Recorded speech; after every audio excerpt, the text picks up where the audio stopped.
அஸ்ஸலாமு அலைக்கும் ஃப்ரெண்ட்ஸ். இன்றைக்கி நம்ம கிச்சனில் சேமியாவும் சிக்கனும் வச்சு ஒரு சூப்பரான டேஸ்ட்டில் சேமியா சிக்கன் பிரியாணி எப்படி செய்கிறதுன்னு தான் பார்க்க போகிறோம். இது மாதிரி செஞ்சு கொடுத்தீங்கன்னா பிடிக்காதவங்க கூட விரும்பி சாப்பிடுவாங்க. நீங்கள் இது வரைக்கும் நம்ம தமிழ் ஃபன் சேனலை சப்ஸ்கிரைப் பண்ணல அப்படின்னா சப்ஸ்கிரைப் பண்ணிக்கோங்க. அப்படியே பக்கத்தில் இருக்கிற பெல் பட்டனை கிளிக் பண்ணிவிட்டு ஆல் அப்படிங்கிற ஆப்ஷனையும் கிளிக் பண்ணிக்கோங்க. ஸ்டவ் ஆன் பண்ணிவிட்டு பேன் வச்சுக்கோங்க. அதுக்கு ஃபஸ்ட்டு நம்ம சேமியா நல்லா வறுத்து எடுக்கணுங்க. நான் இன்றைக்கி 2 பாக்கெட் அளவுக்கு சேமியா செய்ய போகிறேன். அதுக்கு ஃபஸ்ட்டு ஒரு பாக்கெட் சேமியா மட்டும் வறுத்து எடுத்துக்கலாம். அதுக்கப்புறமா இன்னொரு பாக்கெட் சேமியாவை வறுத்துக்கலாம். மொத்தமாக ஒரே டைமில் நம்ம அதிக சேமியா போட்டு வறுக்க முடியாதுங்க, சரியாக வறுப்பட்டு வராது. இந்த மாதிரி ஒரு பாக்கெட்டாக போட்டு நீங்கள் வறுத்து எடுத்திங்கன்னா நல்லா உங்களுக்கு செவந்து வறுப்பட்டு வரும். லோ ஃப்ளேம்லேயே வச்சுட்டு இந்த சேமியா நல்லா கோல்டன் கலர் வர வரைக்கும் இதை நம்ம வறுத்து எடுத்துக்கலாம். பாருங்கள், இந்த அளவுக்கு நல்லா சேமியா நல்லா செவந்து வந்திருக்கணும். இப்போ இதை ஒரு பிளேட்டுக்கு மாற்றிக்கோங்க. இதே போல் நான் 2 பாக்கெட்டுமே வறுத்து எடுத்து வச்சுருக்கேன். சேமியா வறுத்துட்டு இந்த மாதிரி ஒரு பிளேட்டில் மாற்றிட்டு கொஞ்சம் ஆற வச்சுக்கோங்க. இருக்கட்டும். இப்போ நம்ம ஸ்டவ் ஆன் பண்ணிவிட்டு பேன் வச்சுக்கலாம். அதில் 3 டேபிள் ஸ்பூன் அளவுக்கு ஆயில் சேர்த்துக்கலாம். ஆயிலுக்கு பதிலாக நீங்கள் நெய் சேர்த்து கூட செய்யலாம். இந்த ரெசிபி ரொம்பவே சூப்பராக இருக்கும். நான் இன்றைக்கி ஆயில் தான் சேர்த்துருக்கேன். இது கூட ஒரு துண்டு பட்டையும் ஒரு ஏலக்காய் ஒரு கிராம்பு சேர்த்துக்கோங்க. சேர்த்துட்டு அது நல்லா பொரிஞ்சு வந்ததுக்கப்புறமா இது கூட 2 பெரிய வெங்காயத்தை நீல வாக்கில் கட் பண்ணிவிட்டு சேர்த்துருங்க.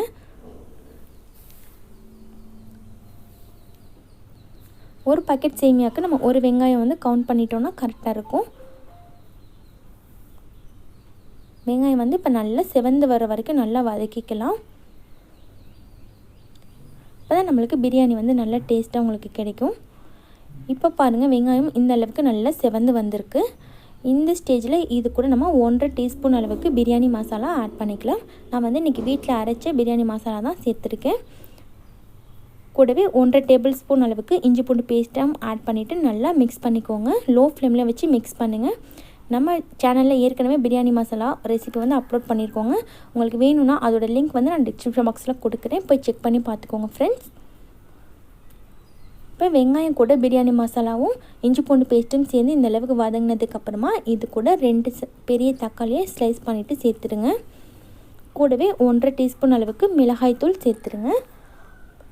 அப்புறமா 3 பச்சை மிளகா, கூடவே 1.5 டீஸ்பூன் அளவுக்கு உப்பும் சேர்த்துக்கோங்க. இது கூடவே இப்போ 3 டேபிள் ஸ்பூன் அளவுக்கு தயிர் ஆட் பண்ணிக்கோங்க. அப்புறமா கொஞ்சம் போல் கொத்தமல்லியும் புதினாவும் சேர்த்துக்கோங்க. இது எல்லாத்தையுமே சேர்த்துட்டு இப்போ நல்லா மிக்ஸ் பண்ணிக்கோங்க. தக்காளி நல்லா வதங்கி வரணும். தக்காளி நல்லா ஜூஸியாக வதங்கி வர வரைக்கும் இது நல்லா வதக்கிக்கோங்க. 6லேருந்து 7 நிமிஷம் போல் இதை சிம்மில் வச்சிட்டிங்கன்னா நல்லா தக்காளிலேருந்து தண்ணி ரிலீஸ் ஆகி தக்காளி நல்லா வெந்து வந்துடும். தக்காளி இந்த அளவுக்கு வெந்து வந்ததுக்கப்புறமா இது கூட நம்ம சிக்கன் ஆட் பண்ணிக்கலாம். சிக்கன் உங்களோட விருப்பத்துக்கு தகுந்த மாதிரி நீங்கள் கூடவோ குறைச்சி ஆட் பண்ணிக்கலாம். நான் ஒரு 5-6 பீஸ் போல் சிக்கன் எடுத்து இந்த மாதிரி பொடியாக கட் பண்ணிவிட்டு சேர்த்துக்கிறேன்.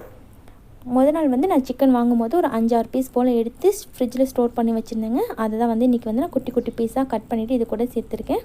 நீங்களும் இந்த மாதிரி நீங்கள் சிக்கன் வாங்கும்போது ஒரு 4-5 பீஸ் போல் எடுத்து ஃப்ரிட்ஜில் வச்சுட்டு அதுக்கப்புறமா நீங்கள் இது மாதிரி ரெசிபி செஞ்சுக்கலாம்.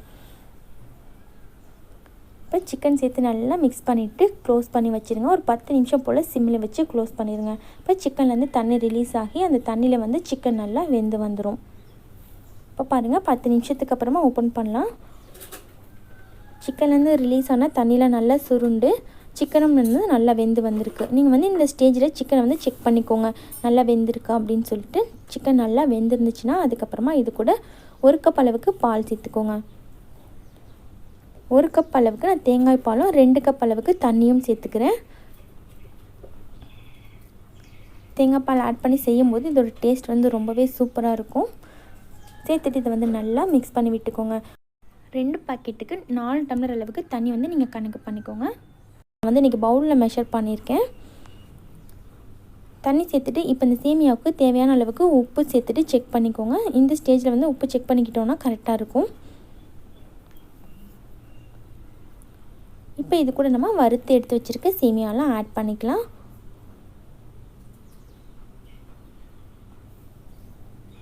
சேமியாவை ஆட் பண்ணி நல்லா ஒரு தடவை மிக்ஸ் பண்ணி விட்டுக்கோங்க.